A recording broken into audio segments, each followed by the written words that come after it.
Revanth Sanjeev RS brothers. రేవంత్కు సంజీవ్ రక్షణ కవచంలో ఉన్నారు. కేటీఆర్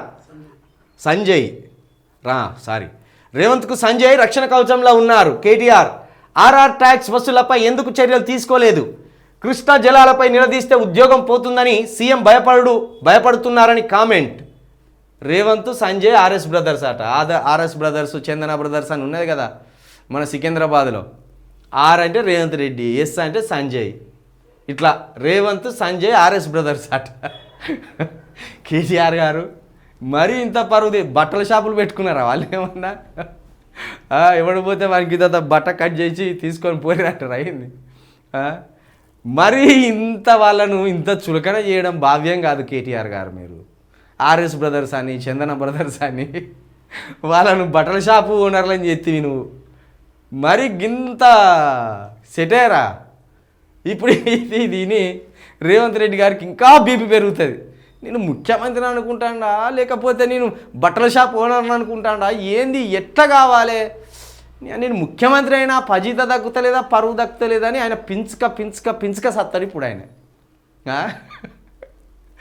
రేవంత్ సంజయ్ ఆర్ఎస్ బ్రదర్స్ భలే పెట్టిన పోవాలి ఇద్దరికి పేరు. ఆర్ఎస్ బ్రదర్స్ అనాలి ఇప్పటి నుండిగా రేవంత్ రెడ్డిని సంజయ్ని. ఈయన ఒక డైలాగ్ వేసింది. ఏంటిది ఇది? KTR Revanth KR brothers. పసలేదండి ఇందులో, పసలేదు ఇందులో. కేఆర్ బ్రదర్స్ అంటే మళ్ళీ కేటీఆర్, ఆర్ అంటే రేవంత్ రెడ్డి. వీళ్ళకి ఏడపొంతన కుదురుతుంది? రేవంత్ రెడ్డిను కేటీఆర్ ఇద్దరు కలిసి ఉంటారా? రేవంత్ రెడ్డిని కేటీఆర్ ఎప్పుడైనా పొగుడతాడా? కేటీఆర్ని రేవంత్ రెడ్డి ఎప్పుడైనా పొగుడతాడా? నువ్వే వాళ్ళ ప్రభుత్వాన్ని పొగుడుతున్నావు, నువ్వే వాళ్ళ ప్రభుత్వాన్ని కాపాడుతున్నావు. వాళ్ళ ప్రభుత్వం మీద ఫైట్ చేయవలసింది పోయి వాళ్ళ ప్రభుత్వానికి సరెండర్ అయ్యి వాళ్ళతోటి మరి ఏం మాట్లాడుకున్నారో కాంగ్రెస్ వాళ్ళని ఒక్క మాట అన్నారు. ఒక్క పథకం ఎందుకు ఇస్తలేరు అన్నారు, నీళ్ళు ఎందుకు ఇస్తలేరు అన్నారు, రైతు భరోసా ఎందుకు ఇస్తలేరు అన్నారు, ఏమన్నారు. మళ్ళీ ఏమంటారు? కేటీఆర్ రేవంత్ కేఆర్ బ్రదర్సు. అందుకే ఖచ్చితమైన ఆధారాలున్నా ఆయన్ను అరెస్ట్ చేయట్లే బండి సంజయ్. కేటీఆర్ హద్దుల్లో ఉండకపోతే రాళ్లతో కొట్టిస్తాం, నాతో సవాల్ చేస్తే నీ బండారం బయట పెడతా అంటూ వార్నింగ్. రాళ్లతో కొట్టిస్తాడట. చూడు ఎంత మంచి పొలిటీషియన్ అయినా.